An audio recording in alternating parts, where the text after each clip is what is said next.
only place where my last name gets pronounced correctly. So thank you, Sylvia, for having me. And we have a great set of panelists today, which I'll introduce to you shortly.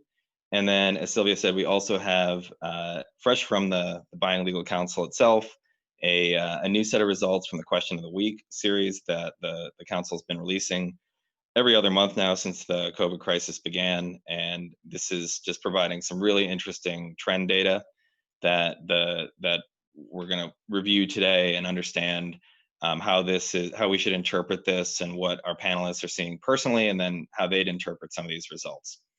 I said we've got a great panel of professionals today who are going to give their take on how they're managing through this situation. As Sylvia said, we're looking forward to hearing your questions and comments, because when we were prepping for this, we know that there's only two industries here that's represented in pharma and finance, and they've certainly had different challenges that they've been facing. So we have that lens covered, but we're encouraging you to raise questions in the chat, or if you feel comfortable, to tell your own story of how COVID is impacting your business and your plans. Sylvia also mentioned that we had the last cost management roundtable, which was chaired by my colleague Mark Habingay, and in that session we asked a couple poll questions around current business environment and, again, how COVID is impacting your business. And so we're going to run those poll questions again and hopefully get another set of trending data that we can share. And then last announcement before we get started and introduce our panelists, I hope just generally everybody's staying safe in the crisis. We're going to be looking at this from a business perspective, and there's been a lot of changes and upheavals in that regard. I know it's also affected folks, personally and professionally, and so just hoping everyone is staying safe and weathering the storm as best we can. So with that, we've got a great set of panelists, and I'm going to introduce everyone and then ask them the same question around how COVID is impacting them and their business, and how they're supporting their legal stakeholders. And then, of course, as Sylvia mentioned, what the beverage of choice is today. So first off, Lisa Khan. She's the Director of Sourcing for Alexion Pharma. She's a senior procurement leader with expertise in strategic planning, operational execution, and stakeholder and supplier partnering. She leads her company's efforts in pricing, vendor negotiations, project and program management, process improvement. And she has an MBA from the University of Texas at Austin and a CPA, so basically everything. Lisa, welcome. And starting us off, can you tell us how the current COVID situation has or hasn't changed your role, and what you're working on in support of your legal stakeholders? Yeah, I would say for us, and I imagine this might be the case for a lot of biotechs and pharmas, for us, it's really been a focus on stability and continuity, I would say. And so both internally and then in our partnership with our suppliers, it's been really a lot about prioritizing things, right? What do we need to do to get medications to patients, make sure we have the care for the patients first and foremost, and then prioritizing if there are other things that don't directly relate to that. If it can wait, let it wait. And so we've really tried to have that as our constructs in each of the decisions that we're making over these last few months. So that, my particular role within that, sometimes it's things like working with suppliers and showing more flexibility on service level agreements and things like that. It hasn't been so much a matter of going back and say renegotiating rates and things like that, but just kind of making sure our suppliers are extensions of ourselves, and they're working on those things that are the greatest priority for our patients as well. That's interesting. Thank you, Lisa. And we've got a couple survey questions that I think will speak to that. So looking forward to your thoughts on that. And then, what are you drinking? Yeah, well, the drink's not very interesting. It's just water. But I will say my mug here, this is a hydrangea, and I like this mug because all year, no matter how the weather goes, and regardless of my gardening skills, I will always have at least one hydrangea blooming. Very nice. Thank you. Next, we have Andie Lamb. So Andie is the Director of Legal Services at Novartis, and she joined Novartis in 2013 as a category lead for legal. she works very closely with the legal team in the sourcing of law firms and legal service providers, and she's worked all over the globe and across different industries, managing complex sourcing and process improvement projects. And Andie, first off, welcome. And you're in a similar industry as Lisa, so are you, seeing the same things and approaching it the same way that her organization is, or something different?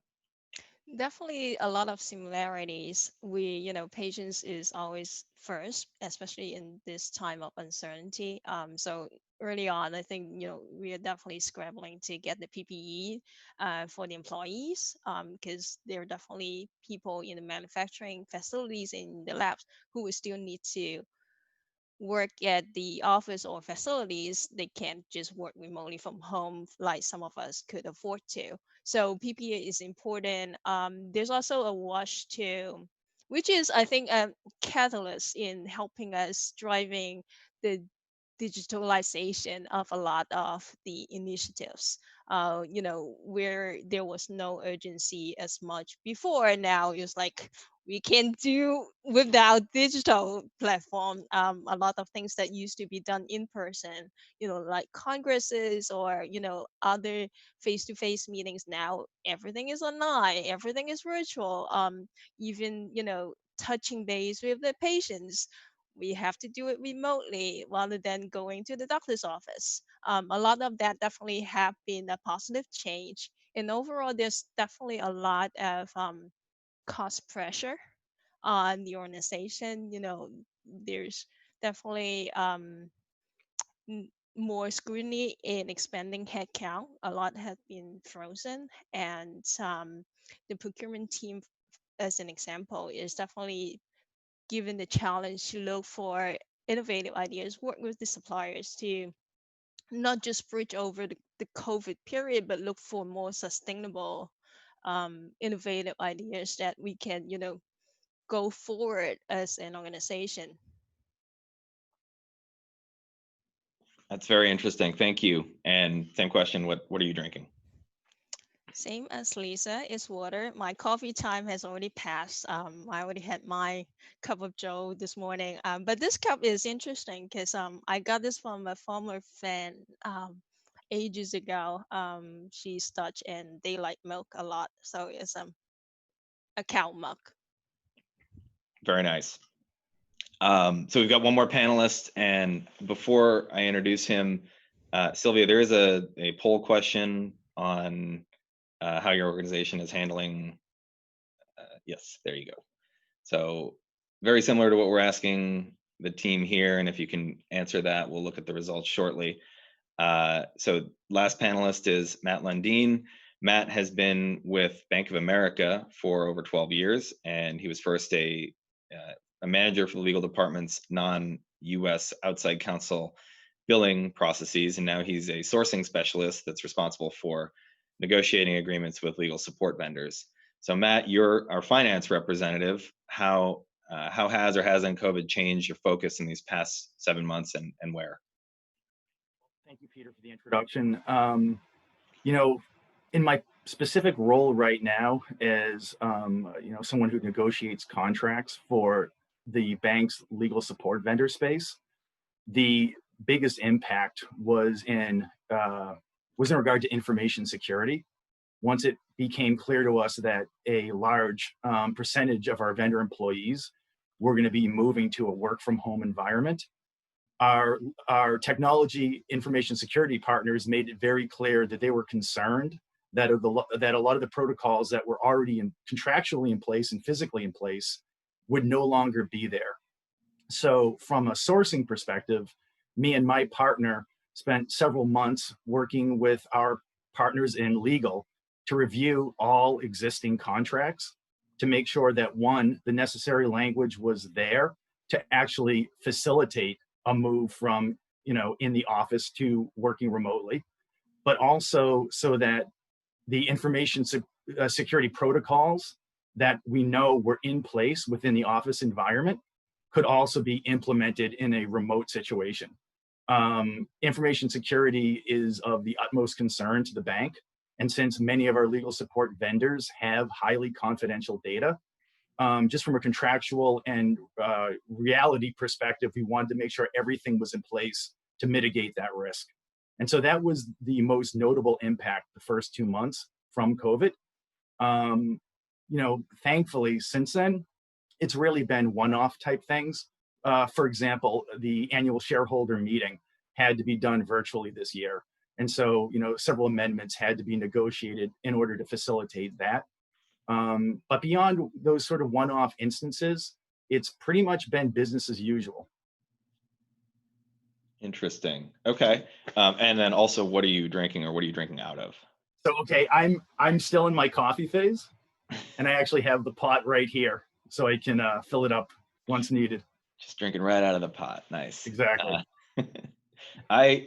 I had nothing interesting, so I'm just drinking water out of a giant mug myself, or water bottle.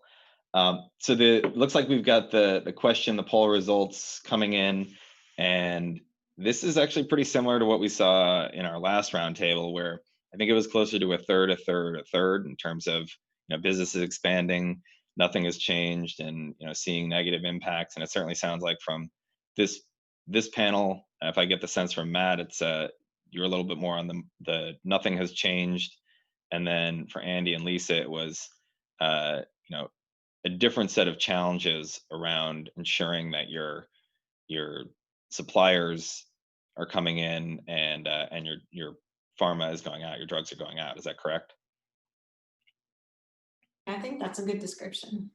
Yep. Yeah. So if anyone that's listening in has a thought on we're seeing negative impacts, we'd again love to hear how the situation is being impacted negatively, where you can share. So that's great. Thank you for the poll results. And then Sylvia, can I ask you to also put up the new survey results? I had shared them, but I'm happy to share them again. 1 second. Yeah. Okay. And then as Sylvia is. Oh, never mind. I was like, you're still talking about the poll. Okay. Oh, no, I mean the question of the week. Yes. Sorry, I'm just.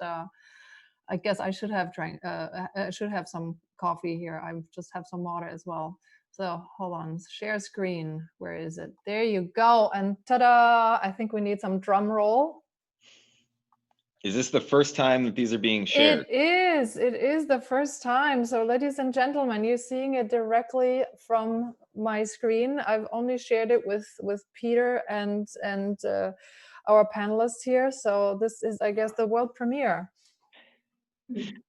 Awesome. Well, it's really fascinating and really interesting results that we're seeing. And, this is the 4th installment, and we're seeing some really good trends, just that's telling the story of how organizations are weathering the crisis. And if you look at some of the trends, and we've done a little bit of preview on this, early on it seemed that the focus was on extending payments and cutting immediate costs, and we can see that with some of the questions on the left hand side. And then as this has extended, trends have started to emerge on where the work is shifting to, and how agreements are changing to support that work shift. And certainly we heard all 3 panelists mention some of those plans. So I guess first impressions from the group. And Matt, let's start with you. Can I get your opinion on the survey results and the latest numbers? And is there anything that you agree with that that you're pursuing in support of your legal department based on some of these question results? Yes, absolutely. So in regard to the first one about delaying payments, I haven't noticed that at all, and I don't expect anything along those lines. Additional discounts, that's something that as a sourcing partner for the legal department, I'm always exploring. I'm never going to engage in negotiations without trying to get the best deal possible. So I can't say, I can't imagine how COVID has impacted that. It's just sort of business as usual. As far as bringing more work in-house, yet to be determined.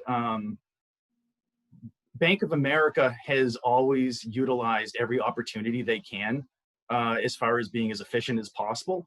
So, the majority of work is performed by outside counsel, even though there is a large internal legal department. What sort of impact COVID's going to have on that? I don't think we're really going to be able to tell for a long period of time. Being a fairly sizable organization, I think companies like Bank of America and other similar institutions don't react as quickly as medium-sized and smaller ones do to an environment like this. I think we're going to see maybe even years down the road what the real impact is going to be. Renegotiating agreements with firms and suppliers. I mean, yes, but specifically in regard to what I was speaking about earlier. Other than that, it really is business as usual. There are negotiations that have been, in the pipeline that are still in the pipeline, and nothing has changed. It really is business as usual. Thankfully, the bank was in a position to really weather this storm in a very effective manner. And I think many other similar financial institutions have been very successful too in accommodating with the needed changes. And so there really hasn't been anything there either. I mean, there's been some obviously reprioritizing. Like I was talking about earlier, we had to stop what we were doing and review every contract that the legal department has with legal support vendors to make sure that the appropriate language was there. That took several months, and yeah, absolutely, other projects were delayed because of that. Cutting all non-essential costs? No, not at all. Reducing internal legal department headcount? Not at all. Interesting. Thankfully. Yeah, I mean, that's good. And it sounds like staying the course is in your industry good and continuing. So that's Absolutely. great. Lisa, you mentioned, so when we were talking about this in our prep meetings, that there were a couple trends that were related to extending payment terms. You mentioned that in your introduction as well, that this survey implies that maybe they're extending for the benefit of the company that you work for, but you were saying it was different. Can you talk a little bit about that? Yeah. And our focus, it really has been, on, stability, continuity, prioritizing things. So, we're trying to keep everybody intact, ourselves, our suppliers. So, if we need to be more flexible on service level agreements, if we need to be more flexible on payment terms, we would like to do that and make sure that our supplier community is holding steady through all this. As I look through, these different areas, for us, we're in a growth mode coming into the pandemic, and we're trying to continue that in parallel to ensuring continuity and stability. So for us, we might pop up higher on. It may look like, say, bring more work in house, and unlike maybe what some folks are showing in the far right about reducing headcount, we're growing headcount, but for us, it's because we just know we're going to have more work, right? So it's not taking a fixed set of work and then taking it from firms and bringing it in house. We just know we're going to have more work in general, right? So we are actually hiring, and then providing ourselves that readiness to be able to handle that extra workload. One thing that for us, we're always cost conscious and trying to maximize any investment in, whether it's with legal services or any other goods or services. Because we're in this growth mode, we are being strategic about where the money goes, right? So it's not an overall total cost reduction goal. It's about applying it in the right areas, right? So if it's to put it into R&D to grow our pipeline, or if it's to put the money into business development so we can do acquisitions, that's where the money is going, right? So maybe, shrink in one place and invest in another, for example. So we're not, maybe doing some as much as others.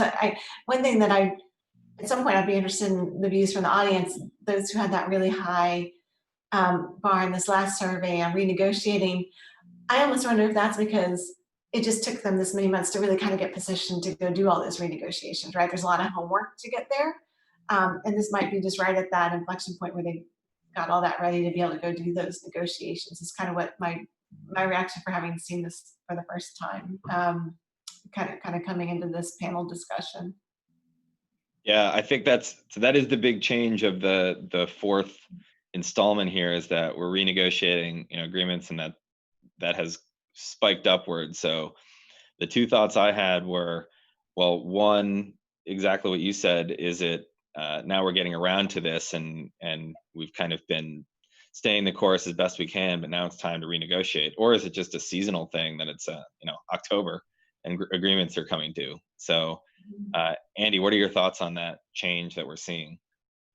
Well, when it comes to renegotiating agreements, I haven't seen a whole lot of COVID impact when it comes to law firms or legal suppliers, because at the end of the day, I don't see a direct impact on those activities. As Lisa said, I think if anything, the legal department is busier than before COVID.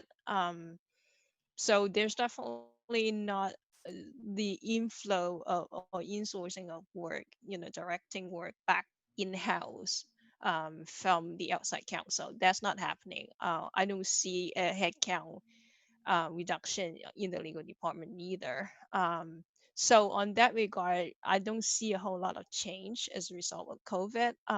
What I do see changes as a direct impact was actually in the opposite direction of the payment term.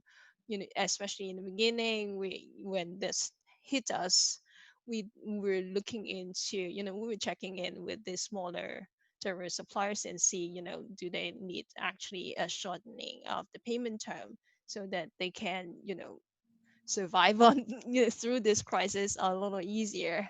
Because as an organization, we definitely had a pretty our standard payment term is pretty lengthened. So we look into it and see if there's a way we can help them by making it shorter. Strategically, and that is not exactly a direct impact from COVID, is the, looking into the potentials of using alternative service providers in lieu of law firms. We're constantly looking at it, and we have done a few things, throughout the last few years, but there's in no way the end of the journey. Hmm. Interesting. And if I could, so there's a couple of questions here that says, bringing more work in house, uh, well, reducing headcount has been explored, and then there's a trend increase to hiring law companies, alternative service providers, LPOs to support that. Can you make sense of those? We're bringing more work in house, but we're also reducing headcount, and then we're also hiring LPOs. Do those three go together in your mind, or are they mutually exclusive and not the same? As I say, we're definitely looking into, all these LPOs and alternative providers. But bringing work in-house and at the same time reducing headcount, to me, that sounds a little bit of an oxymoron, because as of now, I think most people in our company would say that, they experiencing different degrees of burnout. I can't imagine yet we're still trying to bring in more work while reducing the headcount at the same time. Hmm. Matt or Lisa, do you see that same threat of burnout increasing as work is coming in? Or I guess, Matt, you said sort of staying the course, so maybe not really. Yeah, I know for us, if we held the work constant and just tried to bring more in-house and didn't change anything else, that would have been a lot to ask of our legal team, because they were, just stretched thin already, right? Working aggressively, but with doable goals. But especially, I think for us with growth goals that we have and knowing the workload that's going to come with that, I'm very glad to see that they decided to continue to make investments in our legal team and build that out. In addition to continuing to use outside help to make sure that the work's getting done at the right quality, and we're able to attract and retain talent. Understood. And Matt? I agree with Lisa. Yeah, as I said, I really haven't seen that much of an impact in that area, at least within the bank. then again, though, earlier I mentioned that I think many times larger institutions respond more slowly. And so, ask me again a year from now. Got it. We'll pencil Yeah, you in for the next roundtable in exactly. 21.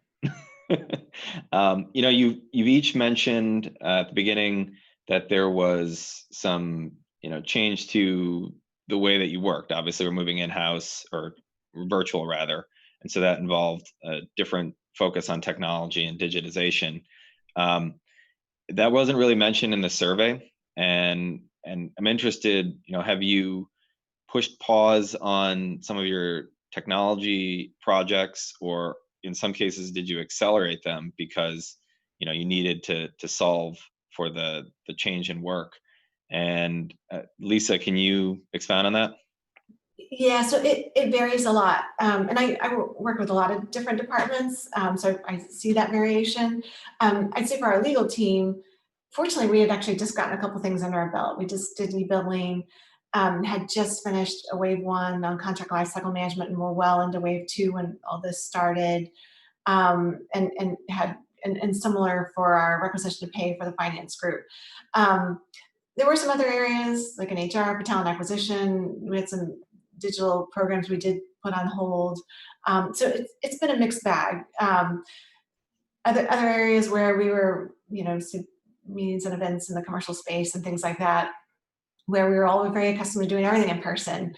We've had to pivot very quickly and move to, kind of digital providers and new ways of doing things and new capabilities that we hadn't really explored that much before. So it's varied a lot from one department to the next. Fortunately for the legal team, I think what we had underway, we were far enough into it to be able to keep staying on track with those programs. Okay. Andie, and you'd said similar about spending a lot of effort on, digitizing. Can you explain a little bit more about what your organization focused on? So on the patient or doctor facing activities, definitely they have moved, or at least in the first few months of COVID, they have all moved online. Everything is virtual and with digital media instead of the in-person outreach. When it comes to the legal department, I think, similar to Lisa, we're fortunate that we have done a lot of those big implementations before this hit us. So we had the e-billing system in place. We just finished the upgrade before this, or somewhere close to being, before COVID hit. Um, we also implemented the digital signatures a few years ago. But with COVID, this definitely has helped to promote adoption of that too, because I think prior to that, some people were still, or at least I still saw people at that time, used to printing out paper and then sign it and then scanning it. It's like a very complicated process. Now everything is, you just sign it digitally and it's done. There's no printout, there's no scanning necessary anymore. Those, smaller incremental steps that COVID has helped to um, improve on. On the litigation side or the legal matters, I think there's no choice. Law firms and the lawyers are forced to having a lot of those in-person meetings converted into virtual conferences or meetings. And that also includes the deposition, which usually used to happen in person and no longer is the case. They have embraced the virtual depositions as a result of that. I see. So, and I guess this question also to Matt and Lisa. So what other changes have you seen in how you're supporting litigation? So Andie mentioned virtual depositions. Are you seeing the same? Are there other, new opportunities that working virtually has unlocked for you? So, yeah, I mean, I think what has impressed a lot of people within the bank is how successfully outside counsel has been able to transition, how successfully and how quickly outside counsel was able to transition to a virtual environment. along with how the bank was able to move an extremely high percentage of its workforce to a working from home environment successfully, I think a lot of people internally have had their eyes opened to, I guess, technological opportunities that they probably would have been closed-minded to if it hadn't been for COVID. So the direct impact I'm seeing on my space of legal support vendors is that just in the last couple months, the business has been much more curious than in the past about what sort of new advanced offerings various vendors have that I really think they probably would not have even considered or been interested in exploring pre-COVID. It's just the fact that finance and outside counsel was able to move as successfully and, like I said, as quickly as they were without many hiccups. It's made a lot of people who are maybe a little squeamish when it came to more advanced technology reconsider that. And I'm not saying, there's going to be that great of an impact, but at least now they're open to exploring what opportunities exist. And so I think down the road, that is actually going to be one positive impact of what we've all had to go through the past several months. Yeah, and I think we've seen something similar. And at earlier stage, say back in April, people were nervous to see how everybody was going to respond, our own employees, our providers. And the observation that the attorneys shared with me on the law firms was that it was a very smooth transition. I think the attorneys work from home just fine, just like all of us are doing right here on this call. They did observe just a bit of a scramble with the firm's back offices, but they said it's the same scramble they go through right before deadline that they would have met for something else. And they pivoted very quickly. So at least now maybe they were making it look smooth to us as a client, and maybe they were jumping through more hoops on their end. I can't speak to that part, but at least from a client perspective, it seemed to go really smoothly in the transition. Okay, and go ahead, Andie. Sorry. To Matt's point, and I think that's a very important point. We might not be seeing the impact today, but the fact that COVID has forced a lot of us to be more open-minded to the technological solutions out there. I mean, they were out there all this time. It's just that nobody was paying too much attention to it or, embracing it as much as we are today. It definitely has helped a lot. I mean, I think in the legal world, there's still a lot of people who would say, I'm only going to work with law firms throughout the, those big metropolitan areas. Well, COVID has, brought an equalizing effect on that. What does it matter if that law firm is out in Nebraska or South Dakota anymore? Because at the end of the day, you're still working virtually to a large degree. It would matter if the case is related to a court appearance, but then that's where you might want to blend in with the local counsel there. There's definitely more possibilities. Does that extend to globalization as well, or are you still thinking about it, New York to a smaller metropolitan area? So you're talking about globalization. That's meaning going outside of the country. Then I see that more related to the usage of non-law firms. You think about document review. People probably are more open-minded to offshore solutions than before, even though again they have been available for god knows the last 10-20 years. Yeah, so you made this point when we were prepping for this, is that shift to LPOs, it was not so much a quick fix. It was, let's think about things that have been around for a while and reevaluate it, in terms of our business needs and priorities, right? Yep. And that's a coping mechanism to the increasing demand on our in-house team too. I mean, they might not be asked to reduce their headcount, but at the end of the day, if the workload keeps on piling up, then we need to find a solution that's more sustainable without burning out our in-house team. And that includes looking into other solutions. Yeah, and so this is a cost management roundtable. So I guess the loaded question just on this great topic that we've been discussing is, what sort of costs, impacts or benefits are you seeing by some of these changes, or do you anticipate seeing in the near future?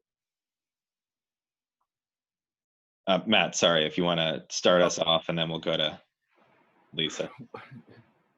So I think the answer to that is I really don't know.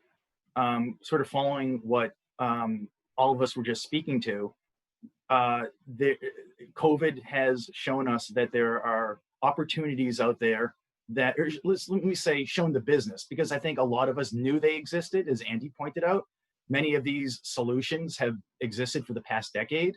It's just that given how slow the business usually is to come around to them, it really took COVID to make a lot of people aware. And so I think it really is a big question mark. I think it's going to be it's a whole new area that we really have to explore before we're able to understand, before you can fully answer a question like that. But I think the fact that there clearly are, there are going to be a tremendous amount of new opportunities. I think it's exciting just to be able to be in that, to be in a time where we can work through that space and find the right advantages. Lisa, what are your thoughts on that? Yeah, I think, what all the specific changes are, I think we'll have to see over time.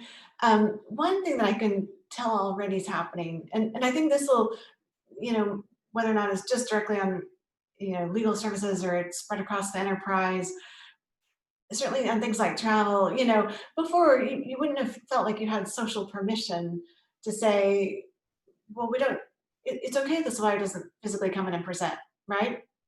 It helps their proposals, and all of their business development, if they don't have to leave their other clients to come talk with us for what ends up being just 90 minutes, for example, right? And same thing for us, if we can train nurses remotely and put refrigerators in people's homes and they don't have to go to another location. I think there could be a lot of benefits, right? And part of it is just we didn't think about designing that model before, and now we had to think about it and set it up. And now it seems like it's made it okay too for things that probably made sense before, but that wasn't the social norm always, right? It was always you need to be there in person, kind of regardless of the cost and impact, and even the sacrifice by the people's individual lifestyles and things like that, right? To kind of operate a certain way. So I think it's going to probably bring about a lot of different benefits, and some will be cost, and some will be just efficiencies, and even a personal gain.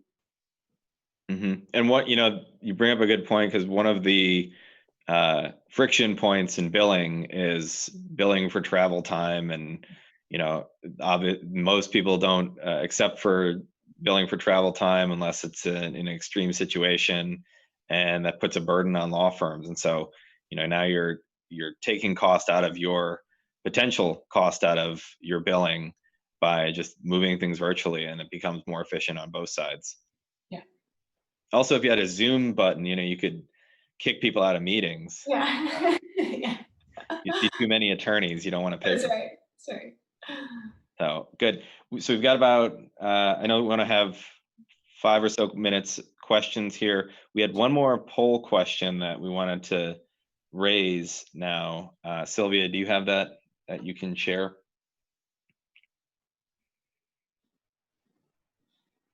Yeah, so it was, we want to understand your current focus, and thinking out to the future. Are you looking at immediate cost savings impacts? Are you mapping out long-term plans, or have you not really defined a strategy yet?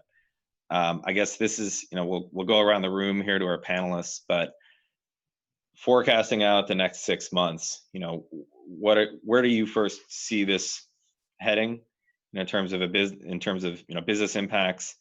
And are you looking, to continue focusing on the immediate term, or are you planning out a longer term strategy on either how to, continue to revolutionize your business, or to just, maintain the focus on the present. So let's start with Andie. I think overall there's definitely, and is it's already moving ahead before COVID, but just because of it, it might be accelerating as a result. Um, with the increased demand on people's time, right? Because now our personal life is being, getting blurry with our professional life. A lot of people who have parenting demands, they also have to, work double or triple depending on how many kids they have at home. So I think as an organization, we're definitely forced to work smarter. And one of the avenues that we're looking into is, where are the opportunities for automation? How do we work smarter? And also, it may sound like a cliche, but AI is here to stay. And there are constantly new solutions being pushed out there, and that could maybe potentially solve some of our issues. And that's what we are looking at constantly. Thank you. Matt, same question. Do you see still a focus on near term? I mean, you've been sort of status quo, but how are you planning out your next 6 months? I am planning out way beyond the next 6 months. Our approach has always been, to be prepared for everything that's going on or to be expected years down the road. And that's mainly out of necessity, given a lot of what we do in the legal support vendor space relate to technological implementations, which, as I'm sure everyone on this call knows, can take anywhere from 6 months to a year and a half, 2 years. And so, we work closely with our business partners, not only in the legal department, but in the technology department that supports them, to have a clear understanding of what they're going to want to be doing in 2021, 2022, even 2023, so that my team is prepared, from a contractual perspective, to make sure everything is negotiated and in place so that those implementations can move forward at the schedule that they have. So the bank always takes an approach that's long term, and I think, as Andie said, that a lot of this probably is what it is, but that COVID, if anything, has maybe sped certain things up, or has just made us take a slightly more critical look at certain things. But in general, I hate to keep saying business as usual, but business as usual for the bank would be knowing exactly what needs to be done going on 2, 3, 4 years down the road. Mm-hmm. And in that, just a quick follow-up, are you looking at it more from a people, process, or technology approach? Obviously all of the above, but what's the priority for you? So for us, it would be a technology and a contractual perspective. So if the legal department wanted to implement a new e-billing program or a matter management program, sourcing would want to know about that well in advance, so that we could make sure everything from a contractual perspective was on time with what technology needed to do or was planning on doing as far as implementing and testing and that sort of thing. Mm-hmm. Okay. And Lisa, I guess same question to you. How do you see the next, 6 months, or as Matt suggested, even longer term? How do you see this continuing to roll out, and what are you prioritizing? Yeah. So for those things that are larger investments, if they are systems, if they are large process changes, our line of sight tends to go up to about 2023. We are looking at systems because a lot of times the process changes we wanted to make, we keep running into constraints because of old systems, right? And so we, and that's kind of more on, ERP systems and that sort of thing, not necessarily in the legal space. So that's where a lot of our line of sight is. On cost, that kind of leveling of, where to invest and where to shrink. The focus is more through all of next year. Specifically in cost, you said? On the cost piece, yeah, that kind of, making sure we're sending the money in the right things that are going to support the growth goals that we have.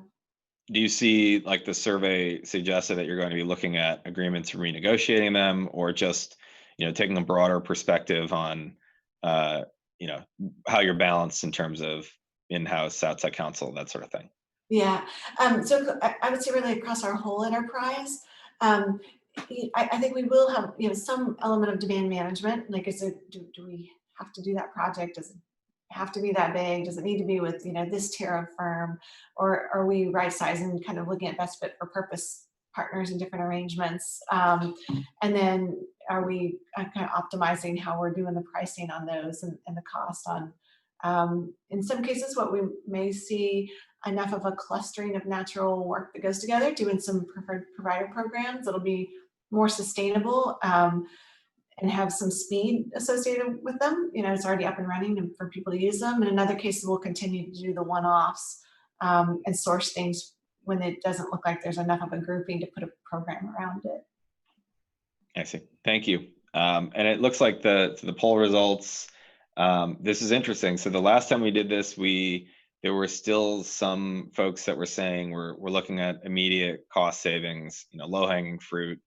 I think some of the survey results seem to indicate that that was maybe a Q2 to maybe Q3 activity, and then we started to see some of that declining, as if maybe some of those immediate cost savings were either achieved or they were mitigated. And so nobody's really focusing on that right now. Everybody's mapping out their long-term plans, trying to get their head around where they need to be in the new normal. Hopefully not the new normal, but something to that effect. And then a few have not really defined their plans yet. Maybe waiting for it to define a little bit further. So that's interesting. That's great, and that we'll share these results after the roundtable as well. Before I open this up on questions to the three panelists, first off, thank you very much for your insights. It was very interesting to hear different perspectives and certainly these two industries. And I think your thoughts on how to interpret the survey results were really interesting as well, not just for how you're seeing it, but how you're expecting other organizations to be weathering this storm. So thank you very much for that. I guess last question to all of you. And we'll start with Lisa, and then Matt, and then Andie. Is there anything that we missed that's interesting, that either in the survey or in what you're doing today that you'd like to share with the group on cost management, savings strategies, or otherwise?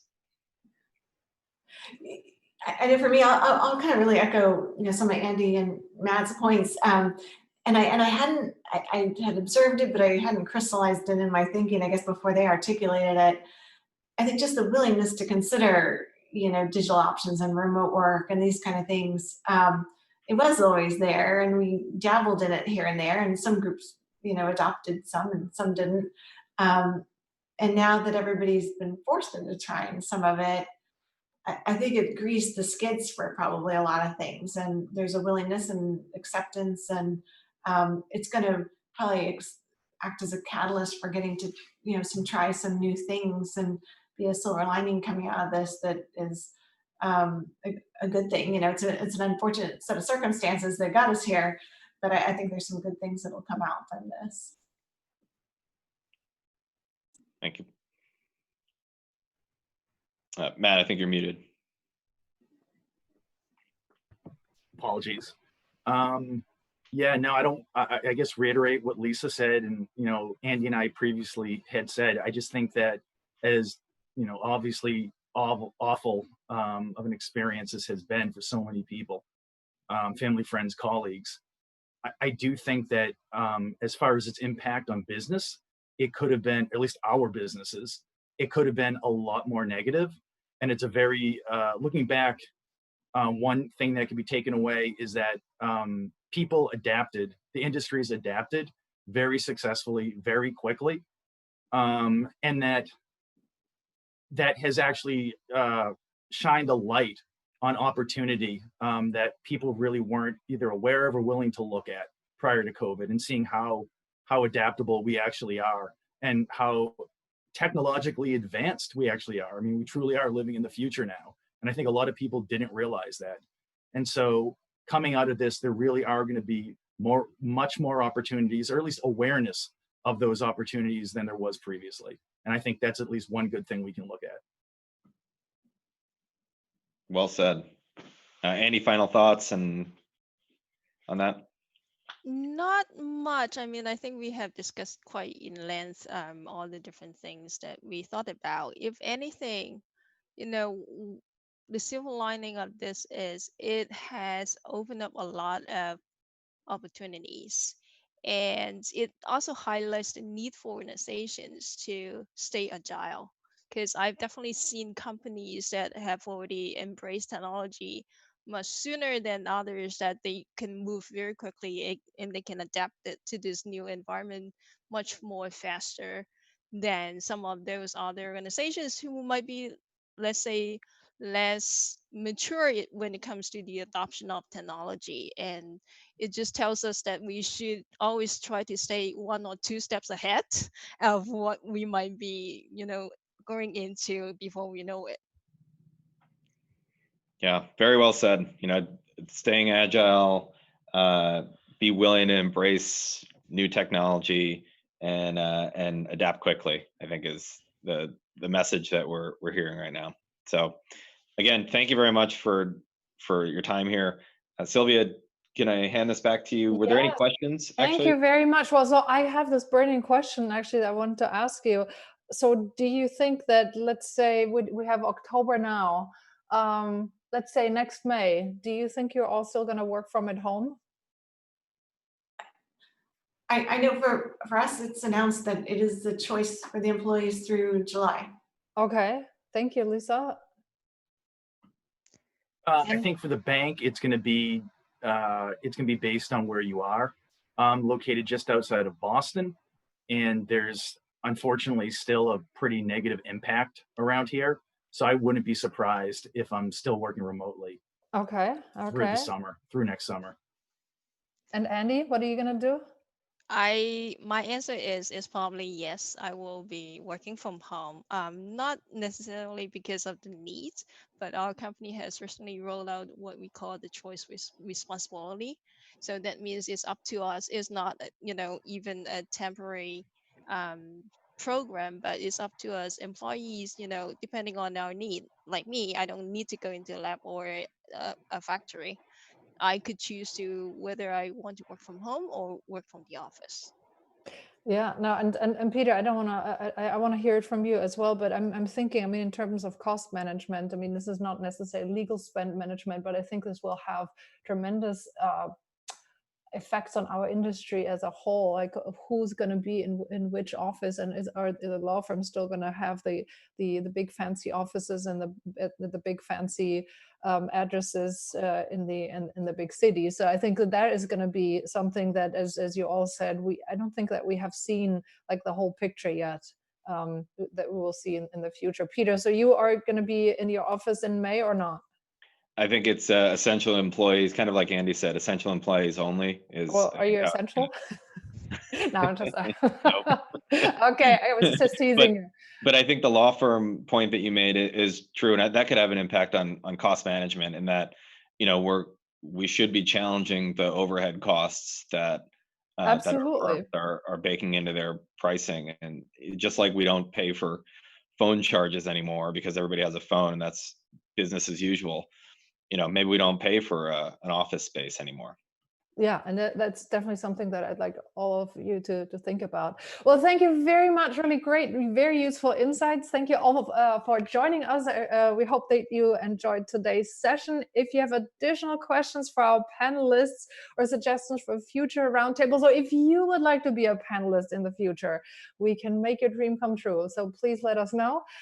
Join us again next week. We will have a best practice webinar on the topic of strategic partnership. My God, I can't talk. Strategic partnering. There you go. We look forward to hearing from you again soon. Have a lovely morning, afternoon, or evening, wherever you are. Thank you again, Andie, Matt, Lisa, and Peter. Thank you. Fabulous. Bye-bye. Take care. Bye-bye, everyone. Bye. Thanks. Bye.